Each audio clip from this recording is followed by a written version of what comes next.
A few days ago, the Cuban deputy prime minister personally went to the United States and announced that overseas Chinese will be allowed to return to China to invest, hold private enterprises, and even open foreign currency appreciation. This is Cuba's widest economic opening since 1961. Just some time ago, I visited Cuba for a few days, and even rice and eggs were out of stock on the shelves of the Cuban state-run supply and marketing cooperative. The beach on the side of the road is repairing a dollar lighter. Why is Cuba like this? Of course, yes, sanctions cannot be ignored, but the more fundamental reason is egalitarianism itself. In Cuba, I saw firsthand how a system went from the best of good intentions to the worst results after 67 years. Things have to start with the Great Revolution of 1959, when Cuba was half seawater and half flames, and as a holiday paradise for European and American tourists, Havana was lit and wine green and the nightclubs sang late at night. But in the countryside, many of the moving workers were unemployed for 8 months a year, and many lived in palm leaf sheds without electricity and water, and more than 60% of the people could not be nourished, which was unfair. What to do? After the redistribution revolution, the Cuban government demolished the large estates and confiscated them. The unified supply of welfare depends on a sentence to engage in egalitarianism and eat a big pot of rice. Sounds fair, and the starting point is also full of goodwill. But what about the result? This kind of goodwill distribution has indeed made the gap between the rich and the poor disappear. But it has also made the meaning of hard work disappear with it. When a scientist finds that he has worked hard to study for a doctorate, it is better to earn more by driving a taxi for foreign tourists. Of course he will drive a taxi. And when he finds that he does more and does less, he will of course leave work early. When the supply cooperative cannot get enough profit, the business owner will of course not produce, lose the price and lose the talent. Why is this so? Because the underlying logic of human nature is to pursue the least investment and the greatest return. This is an individual who is forced out of evolution and consumes more energy and will inevitably be eliminated. If frightened, they will stop when they run to a safe distance, because those individuals who run several kilometers when frightened leave no offspring. One reason for the extinction of the earland elk is that its feet are too big and important and consume a lot of calcium and energy. Back in Cuba, the smartest people chose sugar because when a system made efforts worthless, and even the more you do, the more you lose, Instead, it became the most cost-effective deal.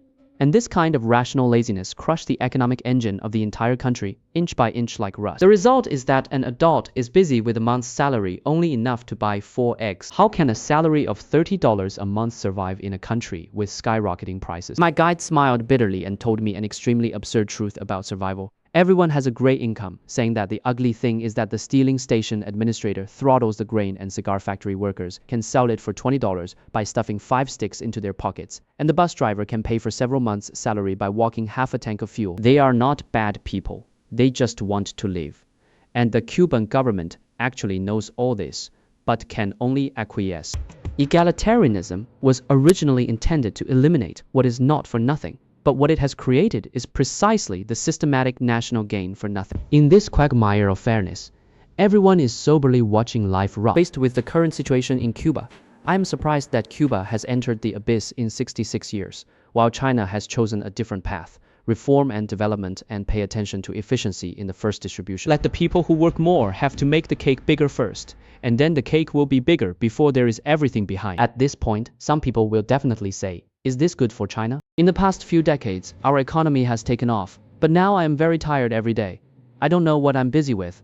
I don't know what it means. Does it really make sense to roll it up like this? First of all, the explanation paper and diligence are 2 different things. Let me give you a simple example. When I was on a field trip to Indonesia, a hotel manager wrote a welcome card for me. If there are 300 rooms with an occupancy rate of 80, then you have to write 240 cards every day, at least for an hour or 2, and the sincerity is real, and the investment is also real. After a hard day, I saw that this card is not bad, but if I tell you that there is an option to add a handwritten welcome card, will you order it in October? I won't. 99% of people won't order it. But the same hotel, if you tell you that we provide inheritance and enhancement, latex down memory foam is free to choose according to your situation. Will you order an additional 50 yuan? Many people will, because it solves a real problem.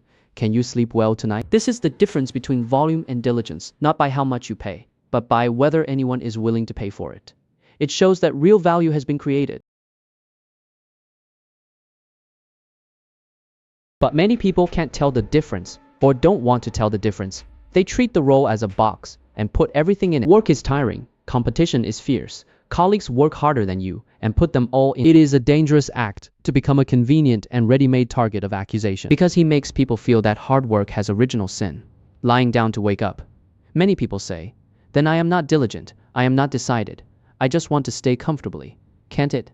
Can't the Germans also think so? Germany used to be the leader of the global manufacturing industry, and Mercedes-Benz and Siemens were all German brands. But in recent years, Germans have begun to pursue a 4-day work week and a completely balanced life. As a result, automobile exports plummeted, and the economy grew negatively year after year. Their Chancellor Moltz told the truth after returning from his visit to China.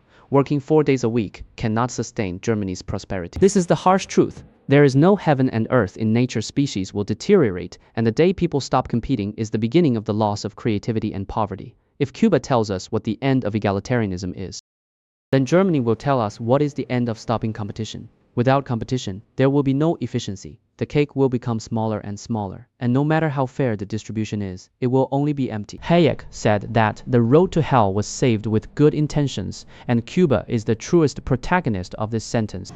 His egalitarian system started from good intentions to eliminate the gap between rich and poor. But he ignored human nature, reversed the order of efficiency and fairness, cut off the power of competition, and after 66 years of operation, it presented the worst result. On the streets of Havana, I looked at the booths of repair lighters, looked at the empty shelves, looked at the city, and was full of happiness in a cold sweat. Fortunately, we are on almost the only correct path, which is not easy. We all know it, but there is really no other way to pay attention, to run and lower the cognitive threshold of business.